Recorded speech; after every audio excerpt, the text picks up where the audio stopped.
இன்றைய வசனம் யோபு 32:1-15 முடிய. யோபு தம்மை நேர்மையானராக கருதியதால் இந்த 3 மனிதர்களும் அவருடன் சொல்லாடுவதை நிறுத்திவிட்டார்கள். அப்பொழுது பூசியனும் ராமின் வீட்டை சார்ந்த பராக்கேலின் புதல்வனுமான எலிகூ சீற்றமடைந்தான். யோபு கடவுளை விட தம்மை நேர்மையாளராய் கருதியதால் அவன் மீது சினம் கொண்டான். 3 நண்பர்கள் மீது அவன் கோபப்பட்டான். ஏனெனில் யோபின் மீது அவர்கள் குற்றம் சாட்டினார்களே அன்றி அதற்கான ஆதாரத்தை எடுத்து கூறவில்லை. எலிகூ யோபியிடம் பேச இதுவரை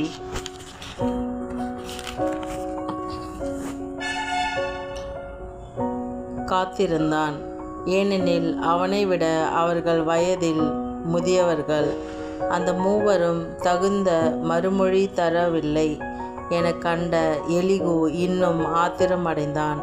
ஆகவே பூசியனும் பார்க்கேலின் புதல்வனுமான எலிகூ பேசத் தொடங்கினான். நான் வயதில் சிறியவன், நீங்களோ பெரியவர்.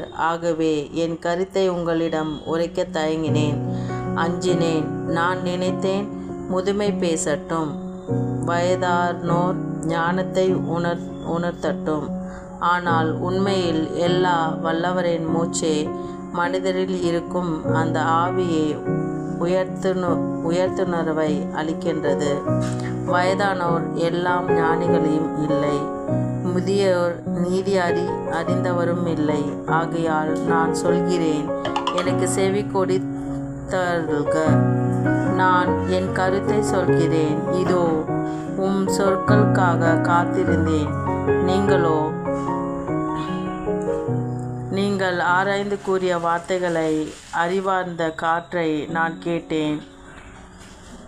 உங்களை கவனித்து கேட்டேன். உங்களுள் எவரும் யோபின் கூற்று தவறென எண்பிக்கவில்லை.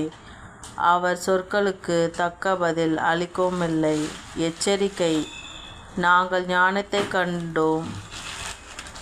இறைவன் அவர் மீது வெற்றி கொள்ளட்டும். மனிதரால் முடியாதது எது சொல்லாதீர்கள். என்னை நோக்கி யோபு தம் மொழியை கூறவில்லை.